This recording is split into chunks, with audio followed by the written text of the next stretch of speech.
Gwart Show is sponsored by Ellipsis Labs. Ellipsis Labs is building a world where mainstream finance happens on-chain. Their first product, Phoenix, is a fully on-chain limit order book DEX on Solana, doing hundreds of millions of dollars in volume with 100% unincentivized users and liquidity. I know this team personally. They're one of the strongest teams you're going to find, and they happen to be hiring engineers right now. If you're passionate about DeFi and interested in building something sustainable in this space, visit ellipsislabs.xyz or find them on Twitter at ellipsis_labs.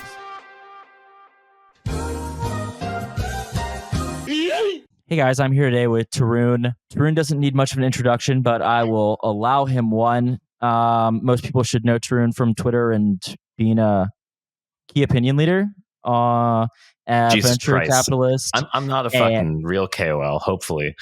All right, introduce yourself the way you would like, Tarun. No, I just think like people in the US and people in Asia view KOLs as very different. In Asia, it's like this positive thing. It's like, well, sort of. You're sort of like a gang leader who like pumps shitcoins and dumps them on people. And then in the US, it's like it's the same thing. It's the same thing, but it's like you're supposed to not do it. So I don't. I as a non-pumper, I hope I don't stay KOL. Anyway, yeah. Hey, Tarun, done a lot of stuff in crypto. Mainly two things: run Gauntlet, and then also invest. And all I have to say is crypto never disappoints in its drama, as Gwart knows better than anyone else. Yeah, what how's drama Rick Burton doing? I love how he replied to you, by the way. I know. But yeah, okay, we should give some context because I don't know when this is going to air. But This was like the day after the Uniswap got issued a Wells notice by the SEC. So yeah, I don't know how Rick Burton's doing. What do you think about this case, though? Yeah, good question. I think like Uniswap has a pretty good chance of winning. It seems like, at least that's like sort of my gut take. And I also just feel like it's an election year, so it seems a little like weird to like spend so many resources when there's an election in like 5 months and like you could be out of office. Feels a little like a Hail Mary for the SEC, because like if they just get kicked out of office, in like 2 seconds, let's say Trump wins, there's like no way that this fucking case is even going to keep going. Have you actually looked in? Have you like read the details? I usually don't opine on any of the regulatory stuff. No. I honestly just read like some summaries from lawyers, and then I asked different lawyers. I pulled like 5 lawyers, and I got 3 out of 5 saying they think Uniswap has a strong case. So that's my prediction market. That was it wasn't, but obviously it's proof of lawyer. So I'm not sure if that's totally the most reliable thing, but I wanted to spend some time and actually read the case, but that shit is fucking long, and I don't know. It's just so boring. The AI summarization of legal docs is also real shit. Like I feel like you ask it something and it like sometimes it'll just summarize the thing as saying this is a really long document that says the same thing. But the thing is, there's always a needle in the haystack in these things. So it's like the AI is just missing the needle, unfortunately. Okay. Well, all right. That was a little bit of current event stuff, but the only reason I'm saying that is because sometimes we like air these weeks out. So like you do a podcast every Thursday, Friday. I think we record every Tuesday and then it goes out every Thursday, something like that. Yeah, but like you typically keep up with like current event. I would say mainly chopping block is like the news of the week, if you will, from 4 VCs. We really need to hear that. It's the news of the week. I think the most embarrassing thing to me still is that everyone compares that fucking podcast to All In, and I'm like, I want to kill myself if that's the best comparison you can make. That structurally it's a good comparison. It's like 4 VC bros. No, it's definitely a good comparison. It's just an embarrassing comparison for me. Well, I don't listen to All In very often, but I do listen to Chopping Block a good bit, so that should make you feel better. Thank you, sir. All right, okay. What are you excited about right now? Like what are you working on, and what are you excited about in crypto? What I'm working on a lot research wise right now is basically trying to formalize some of the risk related things in eigenlayer AVSs, So eigenlayer actively validated services. This is like stuff where people can reuse. Well, reuse has many meanings, but reuse is the colloquial way of saying it. Security from one network to help bootstrap another network. These things are sort of like weird in between DeFi protocols and proof of stake, and figuring out how to model them and make them understand when they're safe or when they blow up, or when worst case events happen, is something that I think is like a kind of big unknown problem. I mean, the first eigenlayer AVS went live this week, and so now it's a question of like how do you kind of think about the security of these things. So I've been doing that. I have I think the things, I feel like one thing I find funny from an investor standpoint, not as a person running a company, is sometimes in bull markets you always find this thing where like you there's like stuff that's real technology that people are working on, but the people who have real technology never get traction, and because like I don't know, they're all fighting with each other over who's the smartest. And then there's stuff that's like Geo Bowden that gets crazy traction just because it's making fun of a hapless president. So it's kind of like this funny thing where I find it hard to be excited about the things that I really like, and also I'm not excited by the things that the market is doing. That being said, I think the war in zero knowledge proof land has been interesting. I think like obviously there have been a bunch of new VMs that have come out, virtual machines, for doing stuff with zero knowledge proofs, so that Joe Blow average developer can write some code without actually having to know any of the math, and it generates proofs. Now, as many of the anons on Twitter might tell you, well, it's great that you can do this now, but is there like any real usage, any real application anyone can point to other than a rollup, which is kind of a boring application? So I've been thinking a lot about like things that can use all this excess capacity of ZK, both proving capacity as well as just like the fact that like it's a lot easier to use, that aren't just like build me another blockchain. Okay, like what are these applications? So one of them is sort of like, how do you if you were to really build sort of like a decentralized MEV auction where it actually has some guarantees about it, you would sort of need this. But again, that's only like a tiny step away from blockchain. A few other things are like,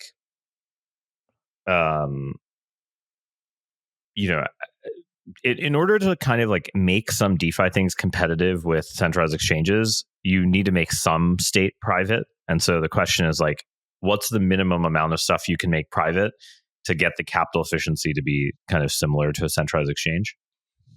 So honestly, those are the two ones. And I feel bad having just dunked on taking a new technology just to make another blockchain by giving you applications that are speculate on people making another blockchain. But that's what it is.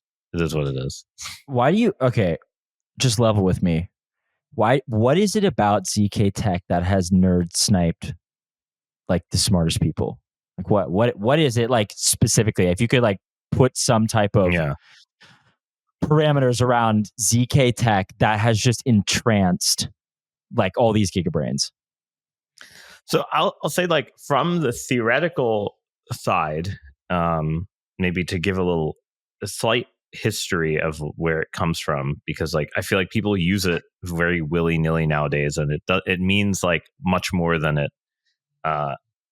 Like people use ZK as an umbrella term for like many different things that aren't even like don't even have zero knowledge in them. And the simple, I think basically in the, I want to say 80s, early 90s, there was this very famous theorem called the PCP theorem. And yes, it is actually named after the drug in some very funny, very roundabout way. But the PCP theorem stands for probably correct proof.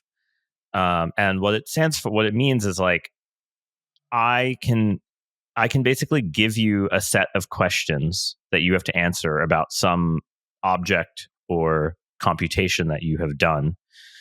And I can give you a very small number of questions that try to like ask you about, this Ferrari you claim you own, or like this computation of a language model you claim to have done. And I can, let's say that computation takes 1 million hours. Well, I can ask you 10 seconds worth of questions and get very high probability of knowing that you either lied or didn't lie. And the idea with that is sort of like the following. Like, I ask you a yes or no question. There's like probability 1/2 that you lied to me. I ask you another yes or no question that I can sort of get validation on. Now, the probability that you're able to lie on both successfully is 1/4. I ask you another question, the probability is 1/8. So the idea is I can kind of ask you the sequence of questions that for you to have lied to me the entire time, the probability is decaying very quickly. So that's what a probably correct proof is, because probably correct proof sounds like a contradiction. A proof is supposed to be something that holds always, right? But I added the word probably, and that's probably comes from the idea that like, hey, it might have been possible for you to have lied to me for all these questions, but the probability you did all of that is decaying really fast.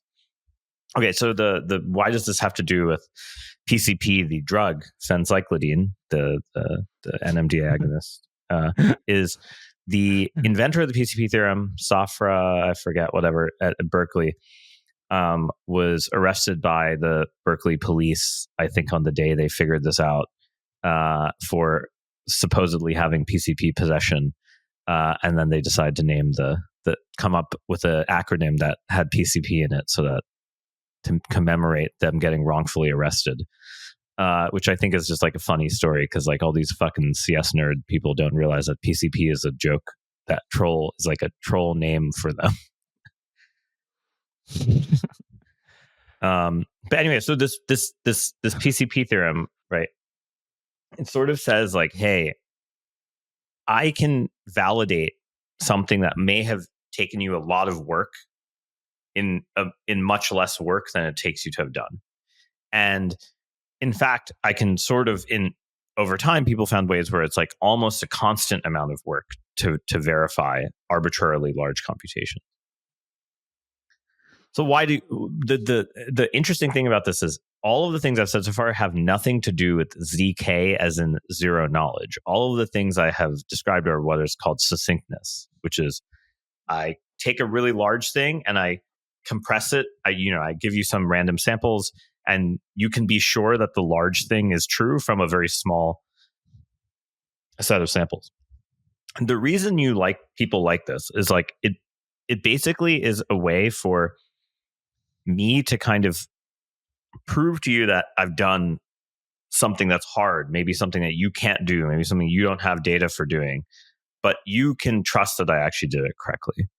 And I think that's sort of one of these things that's like inevitably difficult to do, but like, a dumb version of this is like, imagine, I don't know if you remember that there's this, one of the world's most expensive painting ever sold at auction is thought to be fake. The Salvador Mundi, which is which I guess the Saudi king bought. Oh yes, I've heard this story. Okay, go on. And the question is like, what if you could actually like validate that something was real or fake from a very small set of its history properties, right? Like, I think the thing about NFTs is like, okay, yeah, I have to go validate that the entire chain of transactions is correct. The average like dude on the street that I go up to and I'm like, hey, here's this art from Gwart. Gwart's this like famous underground street artist that you've never heard of. But like, I promise you it's from him. How do I actually go validate that? I go on chain, I go to Block Explorer and I look up Gwart.eth and see that if you minted it.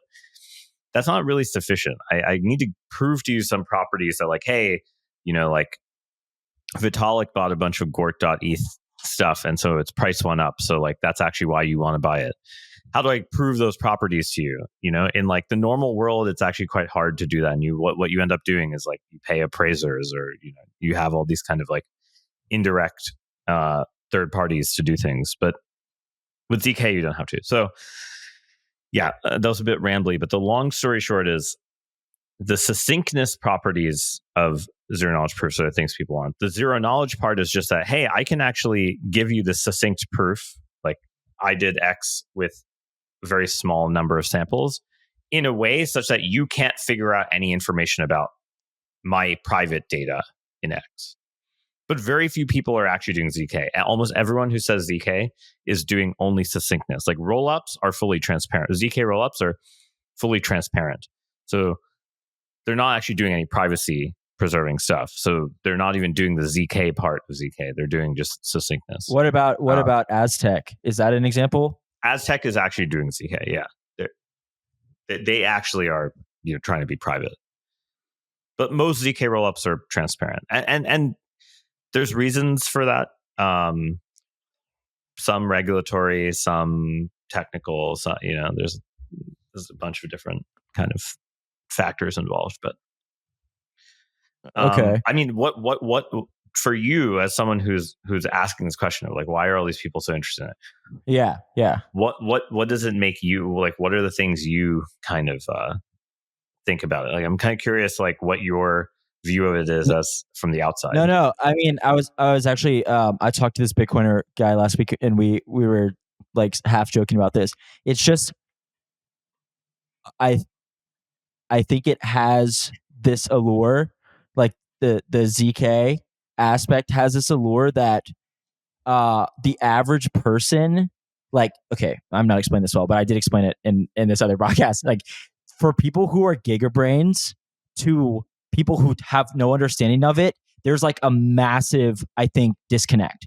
Whereas like if you're talking about something like the example I gave last time was like artificial superintelligence. Like if I can reason, maybe not well, but I can reason okay about like, okay, if we have artificial superintelligence, like there's a lot of things that are going to be a lot better. There's like, like the world will truly change. And whereas like when I hear people talk about how disruptive ZK is to how I understand it, it's like, yeah, I mean, it doesn't resonate with, I think, non-technical people, but it has captivated like a lot of clearly very intelligent people across. I mean, I obviously like know this from crypto, but like, I mean, I think that God, there was somebody pretty well known said that like the two breakthroughs of this generation are AI and ZK tech, and I'm like, okay. I know that maybe AI. Say that? Like who else would have said that? No. I read this tweet. I mean, it was some Silicon Valley thinker, but I'm just saying, like, just a thought leader. But I'm just saying, like, I think there's a big divide between like how incredible all you people think it is versus how I'm like, okay, I mean, what does it do? Like, I mean, it's like you can prove to me that you could drink alcohol without giving me your age. Like, okay, is this the end game? Like, do we have anything else to go off of? You know what I mean? No, because it's like the example that people use a lot, and like, okay, it kind of resonates. I guess like maybe the compression aspect, like that like you can prove a lot of work has been done or something. I don't know. It's just it's interesting. I think how one difference between like the AI versus DK thing is AI is like its value is very obvious from the output that it generates, but no one knows why the output is generated. In ZK, it's like kind of the opposite. It's like it's very unclear what the value of the output is. It's so dependent on the thing you're proving and whether you care about having ability to verify that someone didn't fuck you, but you know why it works. So it's like the fact that you know why it works, I think, is if you kind of dig into it, is probably why I think smart people like it. Versus, okay, so like AI, it's like I don't know why the fuck it works. Like it's actually like we're actually at this point where like people are just like empirically throwing darts on the board and like they're just like kind of trying different architectures, burning a bunch of compute until they find something that like looks like it kind of works, right? It's like we don't have any epistemological reason for like why a transformer is a slightly better architecture than like an RNN, which was like its predecessor. But somehow it seems to like encode some structure better, right? And we know all these heuristics, but we don't know why it works. Whereas with ZK, you have a lot more certainty. You really do know why it works. And I think that difference is what is probably why ZK has like the hardest marketing job in history. No one really gives, like, the average person does not give a shit why your technology works. They kind of only care about the output, right? Right. The token. The well, output, yes, the output is the token. Well, for both of them, it's tokens. Okay, so all right. Like, you've nerd sniped me now. I say like you have drawn me into your own nerd snipe. But so here's my question: like, where do we see the most practical like application of this, and where is it going to be like very clearly disruptive? You said like maybe the roll up thing is like, okay, is it? It doesn't seem that compelling to you. Are you excited about like encrypted I'll tell you why the mempools? roll ups. I'll tell you why the roll up thing is like not that interesting. It's like, I think it's interesting for like one or two roll ups to do it, right? They like are completely valid in very fast time, whatever. But I feel like it doesn't, like, if there's going to be 100 ZK rollups, the ZK part just gets, you forget about it. It gets like turned into these aggregation proofs and whatever. And like the end user the end user benefits. In fact, the end user is harmed by knowing how that works.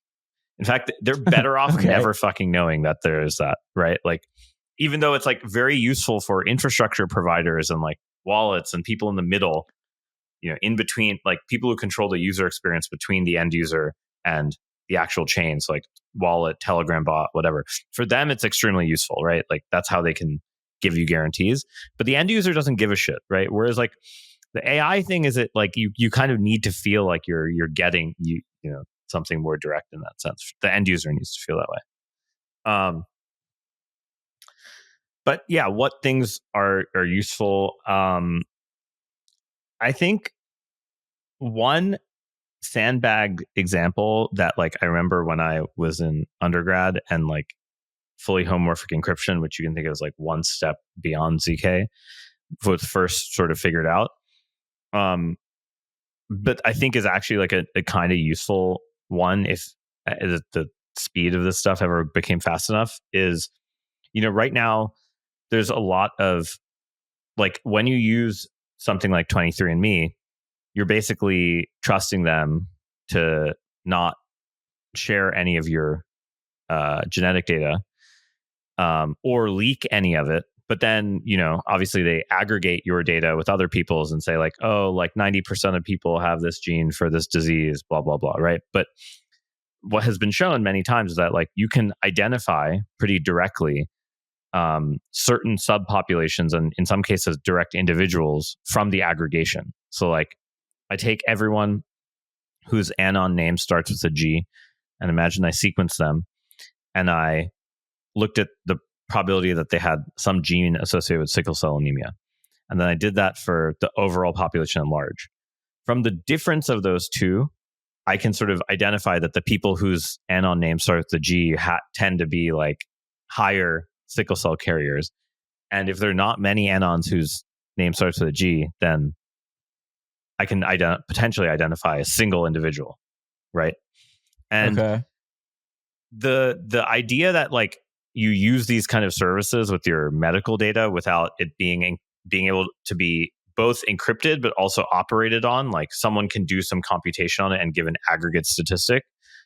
That is the type of thing that ZK and FHE are very good for. Is like you commit to some data, say it's your genome sequence.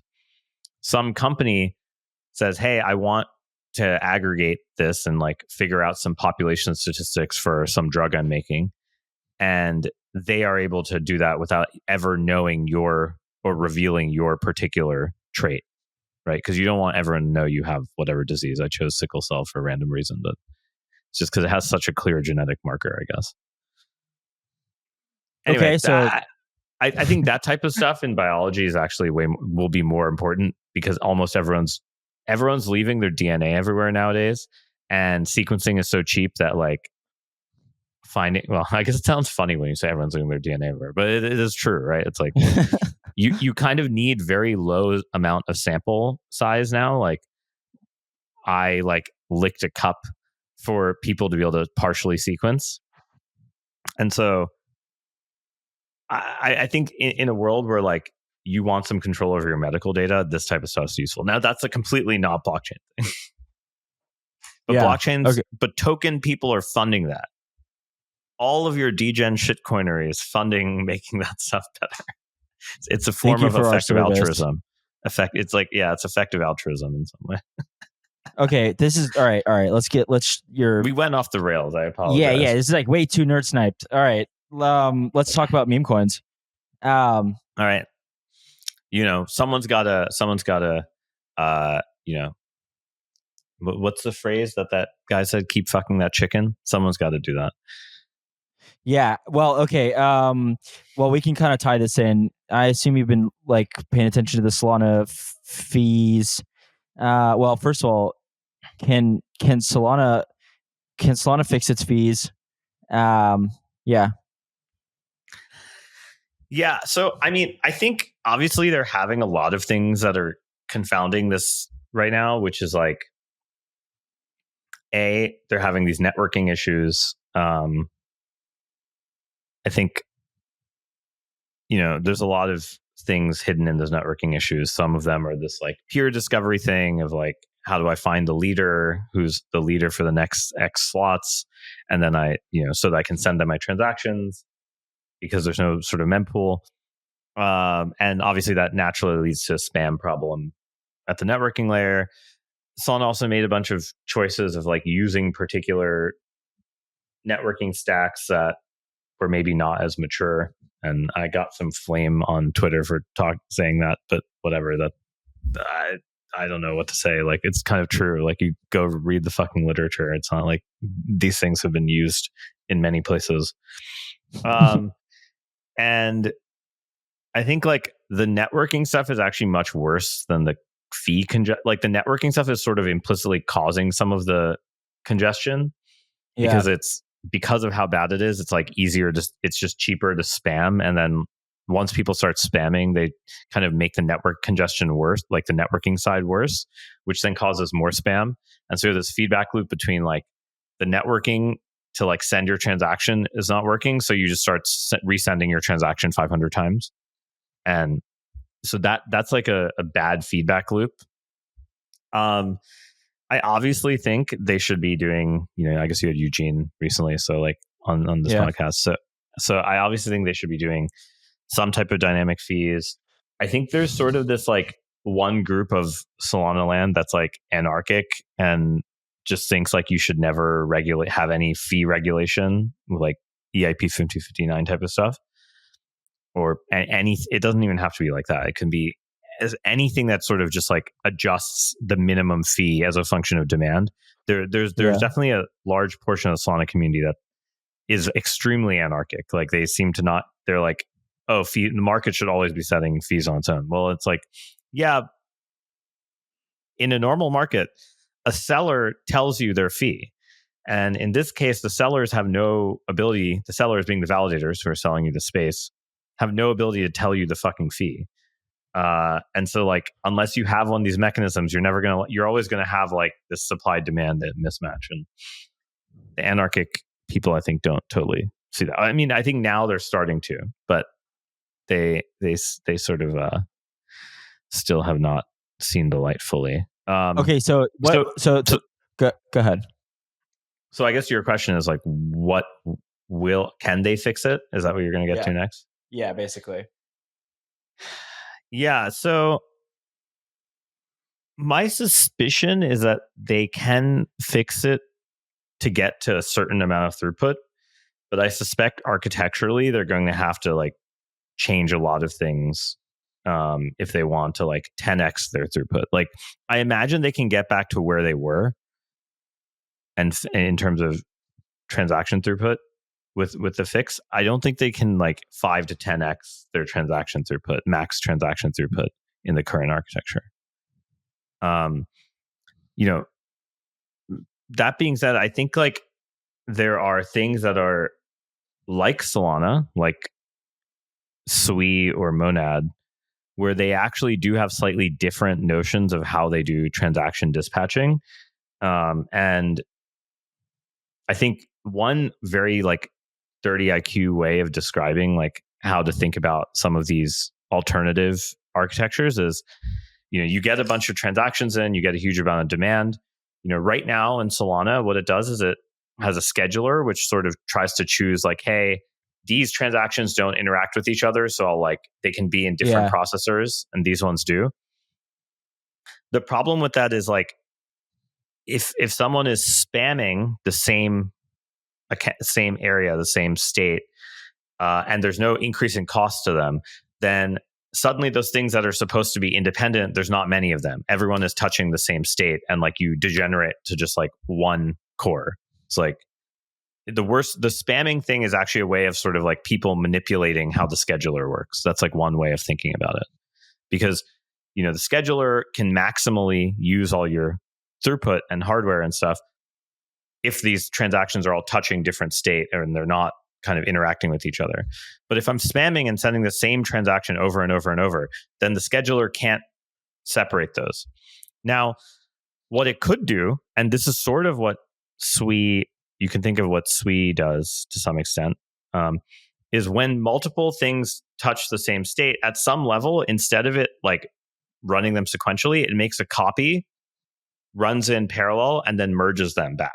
And a 30 IQ way of thinking of what that's doing is it's making almost like a separate roll up for the same state for like some tiny amount of time, and then merging them, or like killing the two and merging them back. And like that type of architecture places a lot of constraints on how you program things and stuff like that. I think some of the optimizations Solana does for low latency stuff may not be easy to mix with that. But my point is, like, I do think there are ways of like getting to that type of thing architecturally in the long run. I'm not sure if it's like you can do it in Solana without big changes, if that makes sense. Yeah, and like big kind of rewrite, and I think like, yeah, SWE is actually, SWE and Aptos and stuff. I think that there's a lot to learn from what they did. That being said, they have no Riz, so like I don't understand how it's, those are like, I don't know why the move chains. It's just like kind of weird to me. Like they actually have great technology, but like, man, no one wants to build a meme coin there. It's like it's just like everyone's like, yeah, but I think a lot. Like I think I don't know. Honestly, I don't know much about. Is it SWE or okay, SWE? I don't know. Oh, okay. You don't know either. Okay, good. Yeah, just like the disclosure, I did invest in Mistin Labs when they were called. Yeah. Mistin See, Labs. I think this is why. Like, I mean, to be honest, they seem like high FTV, like low float coins. I don't know. I mean, that's the vibes I get from crypto Twitter. Maybe crypto Twitter isn't like such a good. I don't know. I think maybe their code base is actually great. There's a lot of interesting architectural stuff they've done in how they manage their mempool. So they have this kind of like, they have this sort of like I was saying, like one very dumb way of thinking about it is like you could think of like their mempool as being like, oh, there's a lot of congestion. We're going to make a roll up on demand, run the same calculation in two separate places, and then try to merge them. And if you put enough constraints on the calculations, in fact, the name of their programming language, which is Move, is like a way of enforcing some of those constraints, such that you have a way of merging. Because like if I like take the same transaction, I run it in parallel, if I don't have a way of merging them, or like there's many possible ways, then I can't have like this kind of like deterministic execution that I can verify very easily. And so I think like the SWE world part of the world has actually thought a lot about these problems, and it's not that Solana hasn't, right? The Solana scheduler upgrades are trying to do things of this vein. I just think like you kind of have to rewrite, at least from and again, I should caveat with like most of my Solana programming experience came from like around Christmas. I had a week off and I just was like writing some Solana programs and playing with the scheduler and writing tests and trying to like understand how it worked. So like I wouldn't say I'm an expert on at all by any means on the whole node. But I do think there's like stuff they can do. I just don't think they're going to be able to get enough stuff to get to 10x. Whereas I actually think like Sui and Aptos architecture is closer in the long run.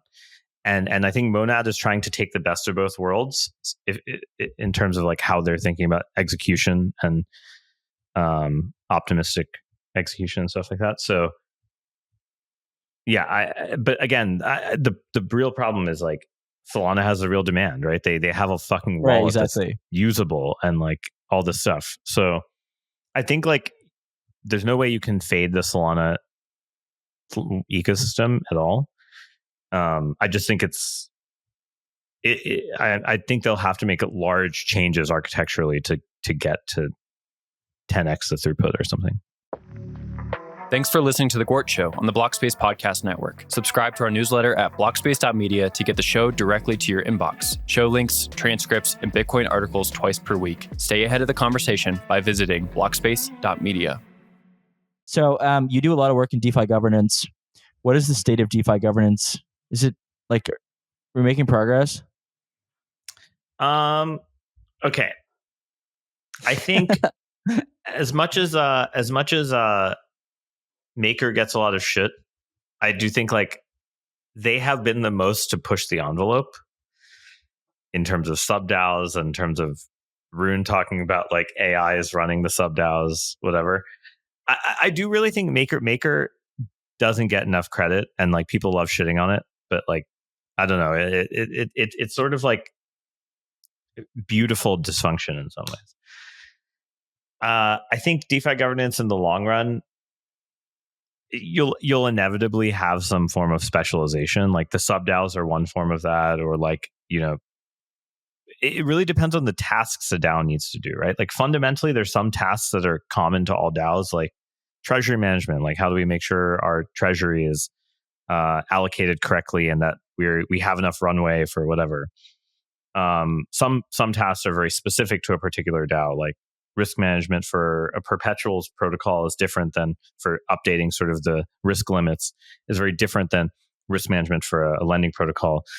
And then in some cases, it's not totally clear what the DAO and the protocol are, how they are supposed to be related, which is often true for dexes, because like what are you governing, like other than upgrades, like to new stuff, right? Or maybe changing a fee model or something, which is just an upgrade. So I think there's definitely that. I think the other part is, you know,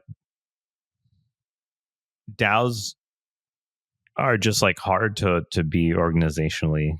You know, it's hard for them to figure out how to have efficient organizational structure,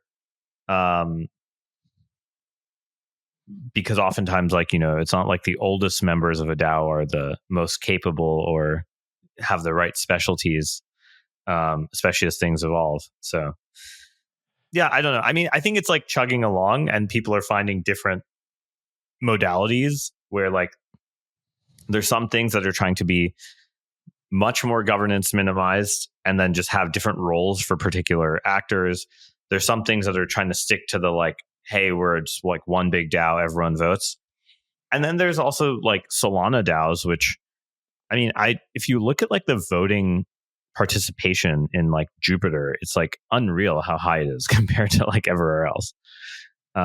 And I think like there's some lessons in how communities are run in different ecosystems that is like really, like, I think a lot of Ethereum DAOs could learn a lot from Solana DAOs, which I just like, they're just run very differently.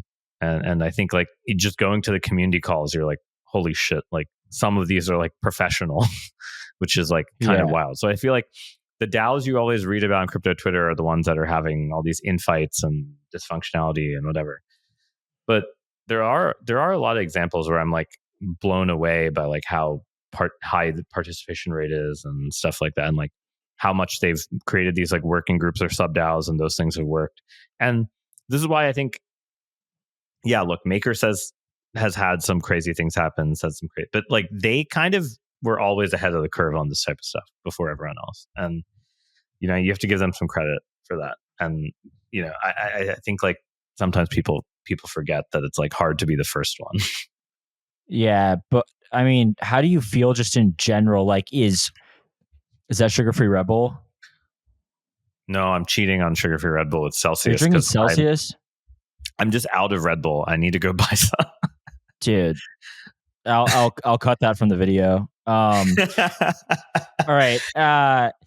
Like, just zoom way out and be honest. Like, is token governance like the long run of all of this stuff? And is that like what we should be trying to optimize for? Like you said, like, okay, maybe there's some protocols that they're trying to be like governance minimized, and then I don't know, does this actually work in practice? Actually, you know what? I'm just going to ask you like let me phrase this a different way. Maybe it's not exactly the same question, but like, do you think there are examples of projects, and I know you just brought up Maker, and that's why I asked this, that through tokens decentralize over time? Like, this is one of these first principles that you hear all the time, right? Like, oh, you like launch a token because it helps to decentralize over time. Like, is this actually true in practice? Like, do we have a single example? I think Maker was often brought up, right, as an example of this. But I mean, look, whether maybe it's a good idea what they're doing. I don't know. I haven't like really followed the whole like Rune reentrancy arc to the sub DAO to like, but like, I don't know. I guess, yeah. I'll leave it. I'll leave the question at that. Like, is this a first principle that we can say, yes, this actually occurs in practice? Tokens decentralize governance over time. I think just like all capitalism, there's inevitably an incentive to concentrate. Yeah. And I think the real question is, do tokens decentralize more than traditional equity instruments? And I think that is undoubtedly true. I feel like you can see these like hostile takeovers by the community, even before they have a token in some cases, where there's still a lot of input, and it's also pretty transparent. Whereas like I look at a cap table, even of like a US stock, and oftentimes I have like no fucking clue what the true ownership structure is. There's just like 500 LLCs in the Maldives and Caymans that own 80% of it. And like, you really have like a hard time understanding like the voting structures and stuff like that. So and if as an example of like corporate governance charade, look at the recent Disney hostile takeover failed attempt, where like a bunch of people tried to oust the Disney CEO, and then it was like this, like it was apparently the most expensive corporate boardroom takeover in history. Like almost like $100 or $200 million was spent on the lobbying of like the different voters. So I would say like there's this benefit transparency. Now, does the idealistic like kumbaya, like I believe in Constitution DAO type of shit happen? Of course not. Like how idiotic do you have to believe that that's true? I mean, it's still capitalism. Like that's the fundamental thing I think people forget about crypto is like, just because it's making it more fair doesn't mean it's totally fair, like and I think like that's sort of the thing. I think people's expectations were set incorrectly. But then if I compare it to like the normal market and the normal finance world, I'm like, this is clearly better. So like I prefer that view of the world, that's like it's incrementally better, right? And like, yeah, but I think, okay, all right, I would say like ideally the definition of one of the key attributes of decentralization, to the extent that we strive for this, is that it mitigates the risk of a relatively small number of people changing the rules or doing something against the greater consensus. And the thing is, with token voting, like token governance, like you really just have to have more money. And we have like, maybe you can give, like, I'm sure you can give counterexamples where like the community has fought back, but we've certainly seen like a small number of VCs push something through because it benefits them. Like, I mean, I think that this is sort of undeniable in practice. So I don't know, like if I think it is a little bit like the decentralization of ownership of a protocol. Like, I wonder if maybe the problem is that people own the protocol, like, to begin with. I don't know if you have any like philosophizing thoughts on this. I mean, if you look at layer ones, arguably you still have the that's same different. thing, right? That's different. Well, no, I think it's different. Like it, But I'm go saying ahead, there's go still ahead. concentration. There's still concentration effects, right? Like the point is, in capitalist systems where you're pricing the value of a particular asset and its control over future decisions, you inevitably have this decision where like there are people who just want to not participate and just like get dividends and not own much, and then people who want to own huge stakes so they can like control the thing. And if you're really decentralized, you should have the freedom to concentrate or not concentrate as well, right? Like in a way that's like kind of different than the normal market where it's like, you know, a government can impose you can't own more than 5% or you must own at least 2% to participate type of thing, right? And I just sort of think, yes, there's these examples where they get very sandbagged and super controlled. That's also true in the normal market world. But I think it's very transparent that that's happening when it happens in crypto versus like in the normal market, it's like so hard to say. I don't know if do you remember there was this scandal over this company that was in India and like it like had this like 200% price increase to get to like I think I heard about this.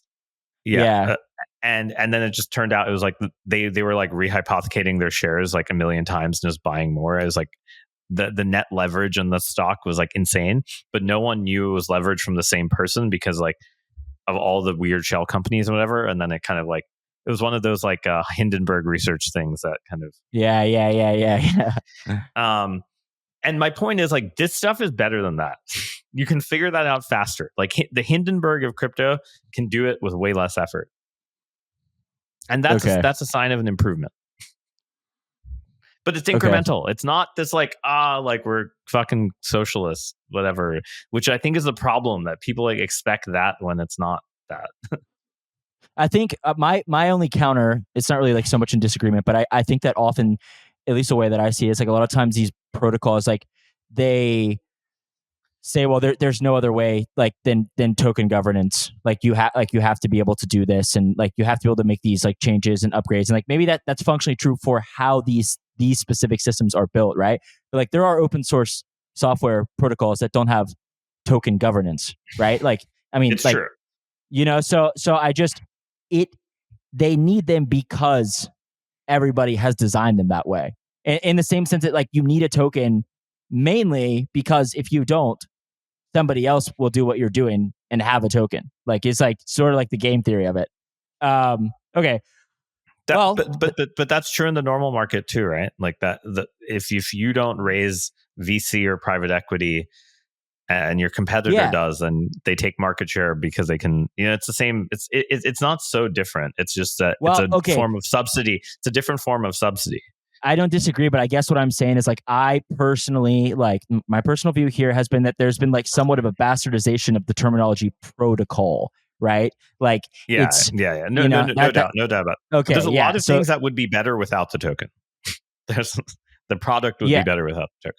Yes, exactly, and that's why I sort of like pressed you, or I asked, is there an example? But where some of those, the token barely does any governance. In fact, the token just exists solely for this like anti-competitive, like, right, I want to subsidize people using my thing reason. Yeah, but no one wants to say that because that's like definitely a security. Right. Exactly. Yeah. Okay. I'm gonna move on to slightly different subject. Actually, quite a different subject. All right. So, this is like honestly why I feel like I do have a tremendous amount of respect for you. Well, there are other reasons, but like this specifically, you did this debate like 4 years ago now. I don't know how long ago. It was quite a while. It was proof of work versus proof of stake. It was like the pandemic. It was like 2020. Yeah. Okay. All right. You a debate on proof of work versus proof of stake with this guy from Avalanche, and you took the proof of work side. You said a lot of interesting things. One interesting thing I thought you said, well, like I guess I can start this way, is you said that proof of work is the only way to make good money, specifically money. Do you still stand by this? I'm paraphrasing, but that is what you said. So don't try to walk this back now. You can not stand by it, but I went back and listened and I made sure you said that. So go ahead. My main arguments for why proof of work is a better kind of machine for this type of stuff is the following. I mean, I think in that episode, if I remember correctly, I made the claim like POW is like money, POS is like US equities. Yes. And then all these other weaker things are like shitty sovereign bonds, like and stuff like that. Other things meaning like the Filecoin proof of space time, all these other like kind of alt consensus mechanisms are like the real shit tier financial asset.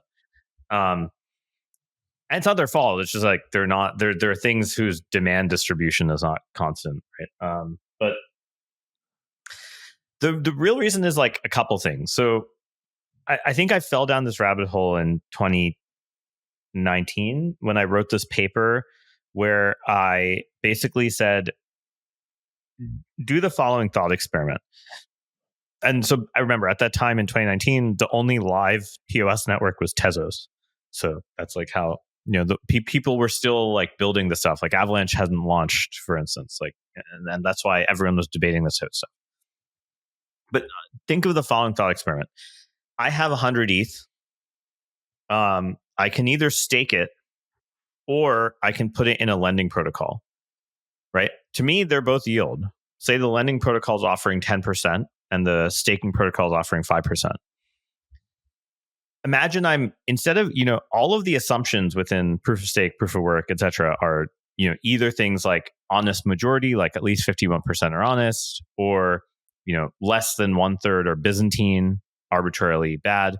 But none of these threat models, even to some extent still today, assume that the agents are rational. They're just like, I'm just going to chase whatever yield is the highest with the lowest risk profile.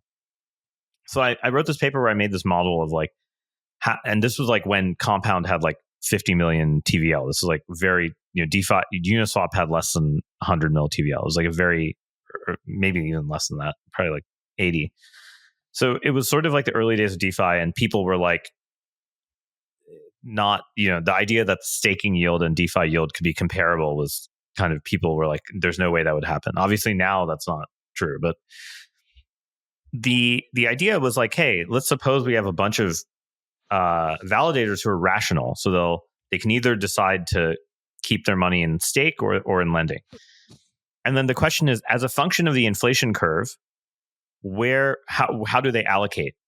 And basically what I showed is that this kind of result, which is like, as long as there's enough demand to short over time, like a minimum threshold of like how much people want to be short the staking asset, there's always going to be some yield from the lending protocol that's positive.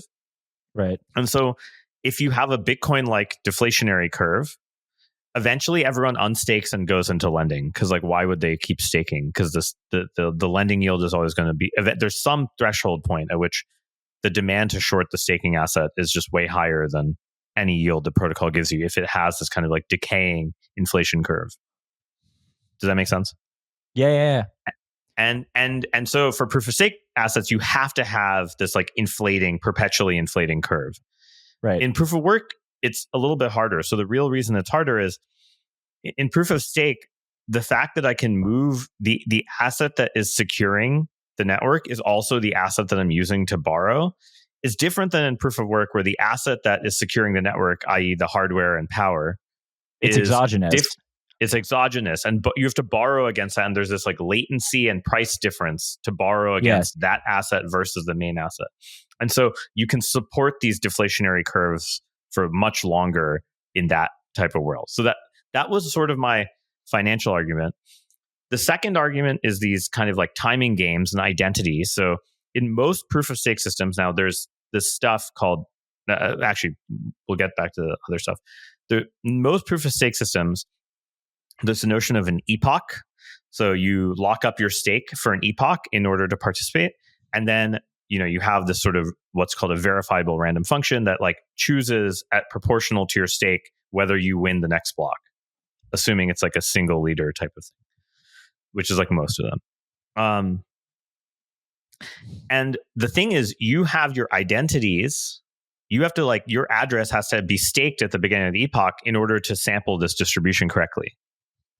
So like, that means everyone who's possible to be drawn over the next, let's say an epoch is 1,000 blocks, over the next 1,000 blocks, who is possible. In POW, that's not true. Anyone can join and leave whenever they want. Like you can turn off your mining rig, and now that means you've increased the probability to some extent of someone else winning, because the difficulty adjustment should go down if I shut up like some amount, right? If I shut off my hardware, right? So there's kind of this thing called, and this is called this property that people can join and leave whenever they want, versus having to be fixed at intervals, or like identities known as called dynamic availability. I kind of had this intuition, and a bunch of people at that time, we all had this intuition that like proof of stake can't be made dynamically available.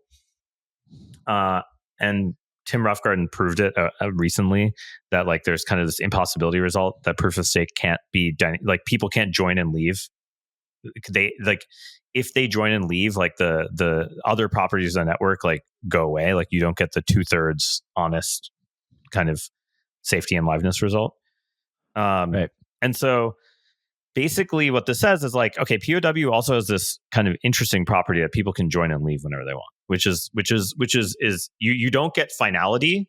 So you don't get like exact finality. You have to do the X blocks with high probability it's confirmed thing, but you allow people to join and leave. Now, there's a wrinkle to this, which is if you have homomorphic encryption, the thing I was talking about earlier, then you can do this type of thing which is called single secret leader election, where people commit the amount of stake they want privately.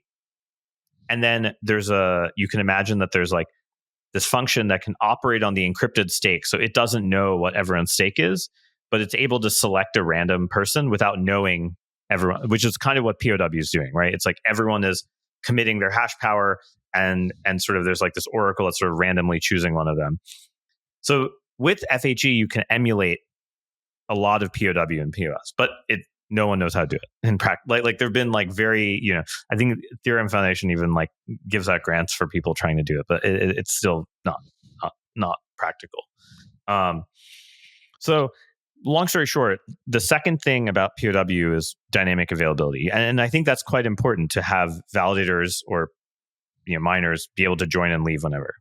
Right. I think that's important if you're going to be money, if the state is able to shut down a lot of these portion of validators. And then the third thing is timing attacks and MEV. And this is actually kind of related to this availability thing. So yeah, it's like deterministic. Is that what you're... Go ahead. Deterministic-ish. Enough that it's like a small enough set that I could simulate all of the possible people, proposers, and then DDoS them. And I remember this was happening on like Avalanche and maybe Solana during 2021, prior to them having MEV auctions, where like people would just like message they knew the validators for the whole epoch in advance, and then they would just like message them and send them transactions to be put in, right? Like that. There's this idea that these timing attacks that people are also showing in Ethereum are strictly due to the fact that the entire set of validators who could be selected for the next X blocks. Whereas, like I said, in proof of work, they can join and leave more freely.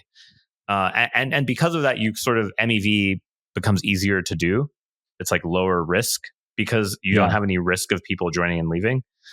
And so that extra sort of, there is some extra cost that the users are paying effectively for that, even though it's like not realized immediately. So those are kind of my three reasons of why I think POW is just stronger as money.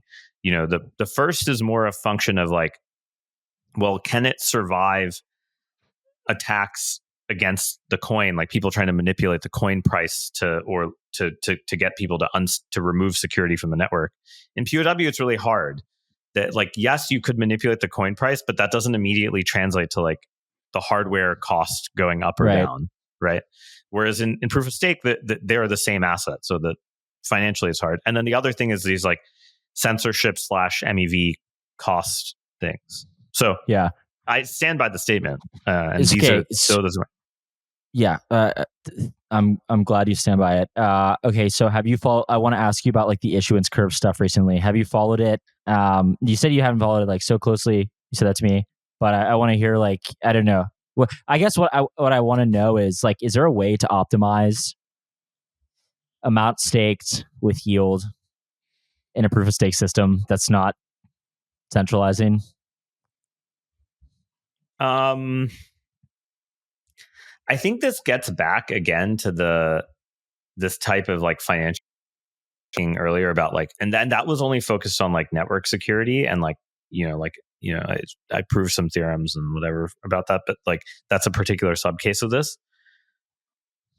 There is this inherent thing where proof of stake issuance is always competing with the yield of its applications very directly.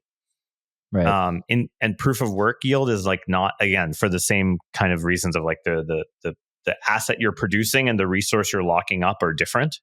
And Right. that means they won't be perfectly synchronized. So inevitably, I actually think your issuance does have to change in regards to alternative yield sources. So like the dumbest example is suppose like all the on-chain yields are yielding 10 basis points of yield and all of the proof of stake staking yields are like 10%. Then like you're clearly overpaying for the inflation rate because like the opportunity cost is so much lower to switch. Right.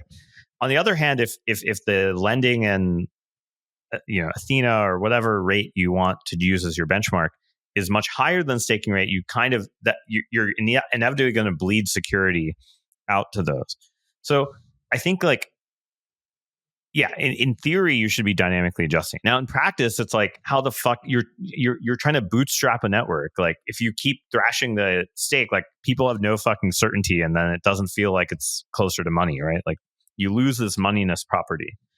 And I think in some ways this is why I personally think things like restaking are actually a better way of modifying the issuance curve. Obviously, they have these security and risk issues, but let's just in some ways, because you effectively have, imagine that we take my initial example where I said there is 10% staking inflation and say, let's call it 1% lending inflation. Now, that means I could lower my staking inflation up to just like a little more than the lending. Let's call it 1.5. Just it needs to be over collateralized by some amount. So let's say, so that means I have 8.5% of stake that's like way over collateralized. And you could imagine lending that out to other networks to use, provided that it's get above the opportunity cost of unstaking. Right? Because you want people to keep their stake in for security, but you also don't want to overpay. And so if somehow they can lend it out, then like you're able to kind of be at that threshold. And I think restaking is not lending, so it's not exactly the same, but I'm trying to just give that analogy because like that is a market driven way to pick the inflation curve without mutating the base network inflation, because it implicitly is changing the inflation curve there, right? The extra stake that's restaked, like if it got slashed or if it got more rewards, like it does mutate like how much security is actually in the base network. Do you think, I wanted to ask you this, do you think that Ethereum fully realized the extent that restaking was going to be sort of like one of these new primitives? It's a good question. I mean, to be honest, Ethereum with restaking is a little bit like Polkadot, where Polkadot's like main chain, like the idea that you're paying an ETH to the same validator set is kind of very similar, except in Polkadot's case they have these sort of like auctions and stuff like that, but versus like how restaking works. So I would say like things that are similar were certainly thought of, and I think in the early sharding designs, like that was kind of they lend some similarity. I think the thing about restaking is from a financial standpoint, not from the cryptographic or distributed system standpoint, is it does let you do this kind of like issuance curve modification implicitly, if that makes sense.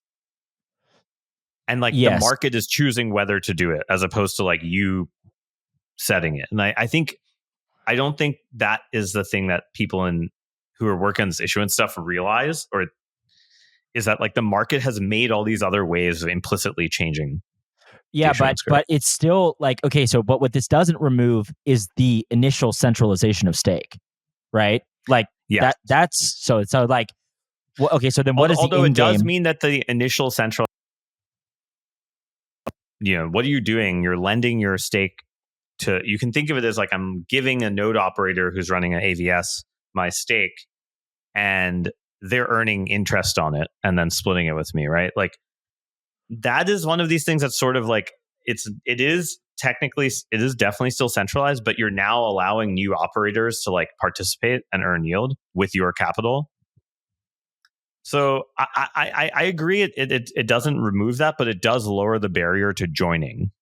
Like if I'm an AVS node operator, I can now get capital easily, right? And it doesn't change the full centralization story, but it does mean people have access to earning yield. Do you still think under this model? I would assume yes, but do you still think under this model, like the vast majority of ETH ends up staked in some capacity? Like, however, AVS, whatever. This kind of like everyone talking about this target threshold, whatever stuff. Yeah.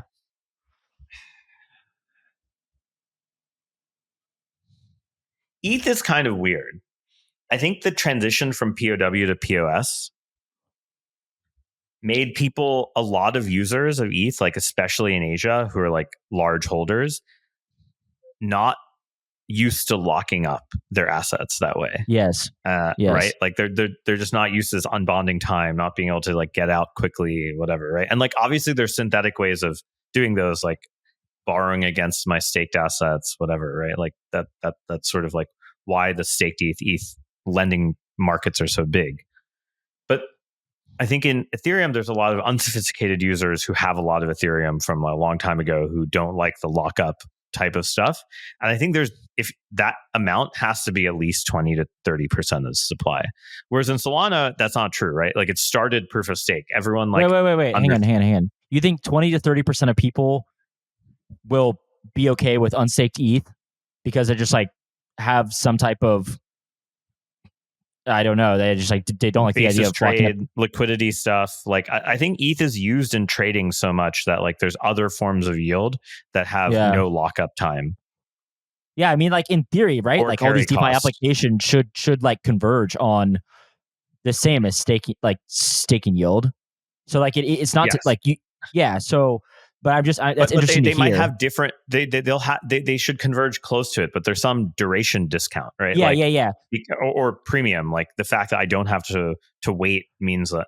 And my point is, I think ETH is so integrated off chain, and people think of its usage off chain a lot, that there's like a large percentage that's like doing the basis trade on centralized exchanges. Large percentage that's like doing, facilitating other like OTC stuff. And like it's like a trading pair for a lot of shitcoins off chain. So like I kind of feel like ETH is sort of, and also there's a lot of like treasuries that people have where they're not putting all of it into staking, right? So I think there's kind of a sense in which ETH is sort of a special animal in that going from POW to POS meant that there's enough of a portion of the supply that's like used to the free liquidity. Versus like Solana, when people bought in, they were like, okay, yeah, like in order to earn any yield on this thing until it grows, like I'm not talking now, I'm talking like when it started, I have to lock it up. And like there's like this psychological difference between the two. If that makes sense. Yeah, that's interesting. But that kind of goes to maybe the notion that like tinkering with this targeted stake rate is like not so optimal. But I do want to ask you then, like this is how I think about it, right? Like people I don't know how to measure that elasticity of those people, right? Like here's the dumbest thing. Like all of these analyses are making some very some assumption implicitly of like some notion of elasticity. Like if as a function of how much I change the inflation curve, how much do people change their stake rate? How much do people change like their basis trade percentage? How much, and that sort of that change in X divided by change in interest rate thing, that elasticity is very hard to measure in this scenario. So right, yeah, and like there's even a little bit of like precedent with not exactly the same thing, but there's a little bit of precedent with that, like just looking at how much ETH is in Coinbase, like is using Coinbase, and they are like much higher fees than Lido, right? Like, so I mean, no, it's not the exact same thing, but you're right. Like there is some like not fully rational, but like kind of rational user. Yeah. And I just think those it's not like DeFi where the elasticities are really easy to measure, right? Like you change the interest rate, you look for a day, and you can see like a bunch of people unmove and not move their assets, right? Okay, but all right, staking is much harder because it's like you have these longer unbonding times. You have to choose a node operator. There's infrastructure. You might be stuck at your centralized exchange. DeFi is a lot more easy barrier. It has lower barriers to entry to join and leave for a lot of people. So it's like you can measure this a lot better. For staking, it's very hard. That's kind of my impression. All right, if you could measure it, sure, change issuance, but like I highly doubt you can measure it well enough. Okay, thought experiment. Ethereum gets an ETF. Yeah, it gets a lot of inflows. Yeah, the buyers those inflows just sit at Coinbase. Well, okay, so this is my question. In terms of staking on something like that is where there is like probably passive buyers. I'm making assumptions here, of course, too. But like say this gets a lot of inflows. There's passive buyers. The passive buyers intend to hold for 10 years. Okay? Yeah. It's going into their 401k or whatever. Roth IRA. Okay, those people, like, I don't know, you can do the math. Let's say that like yield is like 3% after 10 years. How much purchasing power have they lost? You see what I'm saying? So like that's an example where I think that those are potential entrants that have a lot of incentive to want that staked, right? But almost all of the staking providers, actually, even if you look at say the 21 shares ETF in Switzerland, they don't even stake over 50%, I believe, of the ETH. It's like an exchange traded product in Switzerland that actually stakes a bunch of its ETH. And they don't even stake more than 50% because like they have to process withdrawals. So like people who are like when people redeem an ETF share for ETH, they have to give them real ETH. They can't give them staked ETH. And so the unbonding time, the fact that it takes a week to unbond, means that they can't afford to have all of their assets staked to process these like to process redemptions and do liquidity related things. This is why I'm saying there's this cost of liquidity for these assets that ensures that the staking percentage won't be 100%.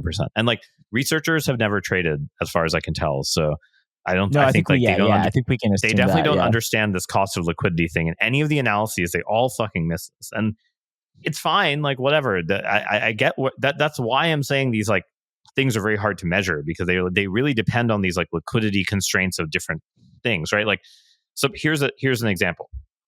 Suppose that, hey, the Swiss law says that for exchange traded products, only 50% can be staked.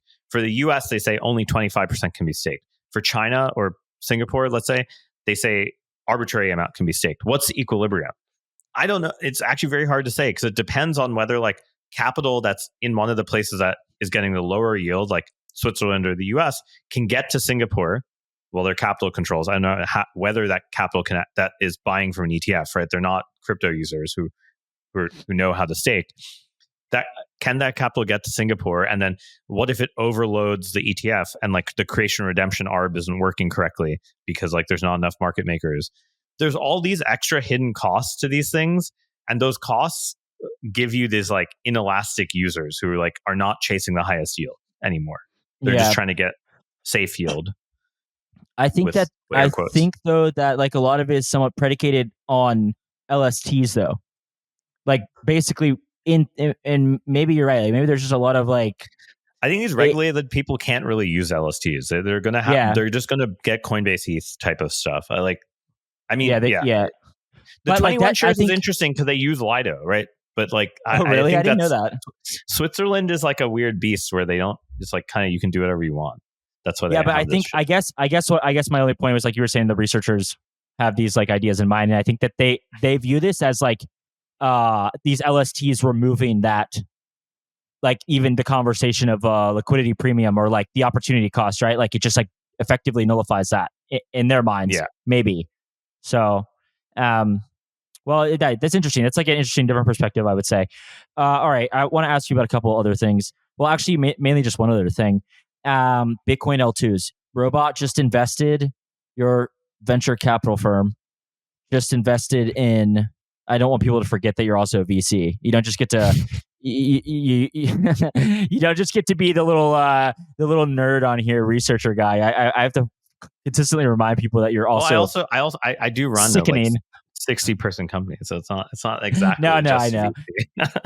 VC. Okay, you guys just invested in Alpen, which is a Bitcoin L2. Yeah, I'm like, you can't see me, but I'm doing like in quotation marks L2, hoping to become an L2 maybe with the right opcodes. But yeah, what was behind this, and then also just talk to me about Bitcoin. Yeah, I mean, so the Alpen team is like, they're really awesome, smart ZK people.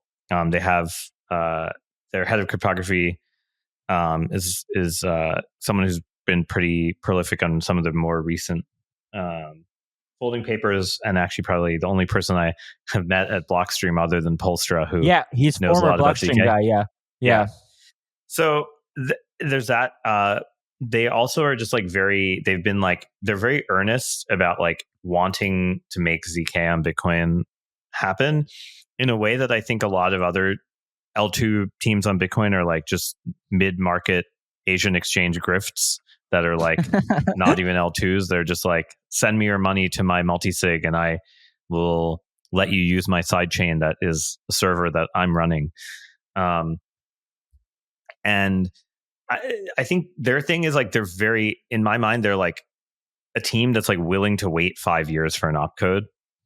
And I think like it's very hard to find people like that who aren't just like, oh yeah, I'm just going to immediately, like, I'm going to work on the ZK thing. Okay, it's too hard. I'm going to do the grift up. That's good. And then I just like the team is like they're very like focused on this. Like they like really want ZK on Bitcoin. They really want other virtual machines, like that are optimized for ZK on Bitcoin, that are minimal and like have a lot of the kind of general like philosophical properties, I guess, of Bitcoin. So I think in general, if I wish there were more people building L2s like this on Bitcoin, but then again, being a martyr is hard in a world filled with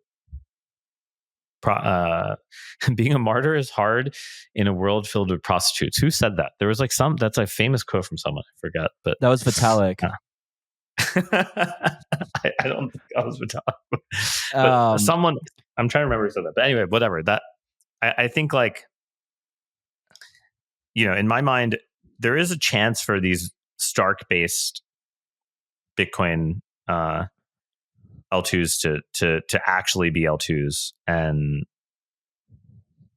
not have to make a compromise on like where the data is and what transaction types are allowed and whether it's really just a multi-sig in disguise. It's just and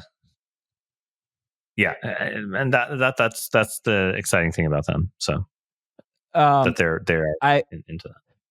Okay, so to that end, I was talking to this guy last week, a Bitcoiner, and he was apparently talking to Jeremy Rubin, who's author of BIP 119. Friend of mine. Like, I'm very sad for how hard that process was. Yeah. Okay. So apparently, well, then maybe you would know better than I do. But apparently, this guy I talked to, Alex, was talking to Jeremy Rubin, and he said, like, if you could start with a clean slate and build a Bitcoin like L2 in your design, how would you build it? And he said essentially that he would build something like in Cairo. And I thought that was interesting. But the reason I asked this is, like, as you know, Bitcoin has long been sort of like we only are going to take the best tech. Like, it's gonna have to prove itself as the best tech, and even then, it's hard to get sort of these upgrades in. Like, in your mind, is Bitcoin ready for some like big changes? I don't know how well like you followed the OP thing as well. Like, is there tech ready that like Bitcoin can ship, or we're still? I mean, not anytime soon because everything moves very, very slow. But in the near future, are you optimistic about that? I'm not as optimistic on new opcodes as some people, but I do think like I'm optimistic on the impact they have. I'm not optimistic on them getting in. That being said, I do feel like even the most maxi Lightning people are finally like, okay, like no one's using Lightning. And there does seem to be a shift of change. It's just slow into like, okay, well, yeah, maybe we do need the ZK stuff, right? Like you see a bunch of Lightning devs talk about this now, and they have more political weight in my mind, enough weight to actually push this through. Like, I feel like if like Blockstream and the Lightning people ever agree on anything, then like that thing has a chance. And like, it does feel like Starks are the only thing they agree on. Yeah, and well, I think that maybe OPCAD is something that, like, what I guess Andrew Polstra has been big on it, or I say big on it. I mean, he's been vocal about its potential. What do you think? Have you like looked at CTV at all? Do you think it's? I mean, probably to you, this is just I think like CTV is great. Yeah. But like, is it even helpful enough, or no? Well, I think CTV has nice properties of like you get to schedule and batch things as you need or want, which is sort of the flexibility that rollups get with L2s. And like, I basically think that you're going to end up building something like CTV eventually, if you want real L2s. And I think the process when Jeremy did it was political in a certain way, and like Blockstream just doesn't like him or something. Like there was clearly some like beef that was part of this. But I also think the fact that these factions now all have so many competing interests, like the Blockstream faction versus the Luke Dash Jr. / Jack Dorsey faction versus the NFT faction versus the like ZK faction, like there's enough splitting that it's possible to, I think, to try to sneak something over the line. That's interesting. And like, so tell me what then, like, does what is like ideal in your mind? Like, is it OP snark? Is this like I think there is some like opcode that, I mean, I don't know if that's actually named I think that, it depends. But like, is this ideal? I think it depends. Like the reason Starks are more likely to work is like they are hashing based, and so it's just generally easier to implement hashing based things in Bitcoin script. The problem with Snarks is just like they use these elliptic curves that are very big and have a lot of space that you need to like store. Like each point that represents an address is like very large in some sense, and the storage needs of that are worse, and like the locality needs are worse in terms of like how operationally things are getting executed. And Bitcoin script and Bitcoin's kind of stack machine are very limited in those things. So you could add the snark opcode, but you'd basically be adding almost like a precompile. Like it's like more like a Ethereum precompile than it would be. Whereas the Stark stuff you could almost implement within the constraints, because it's like special type of hashing. That's like the 10,000 foot view of the difference. And that's why I think the Starks are more likely to take off and work. I think in Ethereum, Snarks can make more sense. But yeah, in general, I'm also just personally like, I find Starks cleaner, easier to understand in a lot of ways. Snarks take like the math side of it. Like you have to take so many detours to get to like why they work. I feel like the Starks are much cleaner. So Interesting. those are my I'm generally more positive on Starks in the long run, but I think like if there was community buy-in on adding what's effectively a precompile, then like that would be awesome. But and then give us your like quick overview of Cat. Like, I mean, Udi and Eric are obviously like super gung ho on this, right? And we got Rindell like working on this. Maybe one of the only people working on this, but encouraging. Is it useful? I mean, people have talked about it forever, so it's like it's just more that I think the political will. Again, this boils down to like, yeah, it's useful. Yeah, there's some security trade-offs, but they're very minimal, and probably can be patched in a lot of ways. And I think the political will is the thing that is most important right now. Like, there's clearly this moment where, someone had a tweet about this just now, which is like, in 2019 or 2020, it was like impossible to imagine Bitcoin adding an opcode, but in 2024, the monkeys are running the zoo.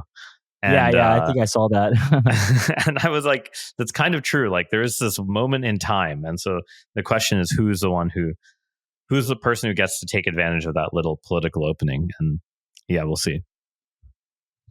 Awesome. Well, I think we covered a lot. I really appreciate you coming on. Yeah, thanks. Definitely. Excited to see this go out and see people roast me for no, they'll love it. They'll love it. They'll love it. All right. Thanks, Tarun. See ya. Yeah.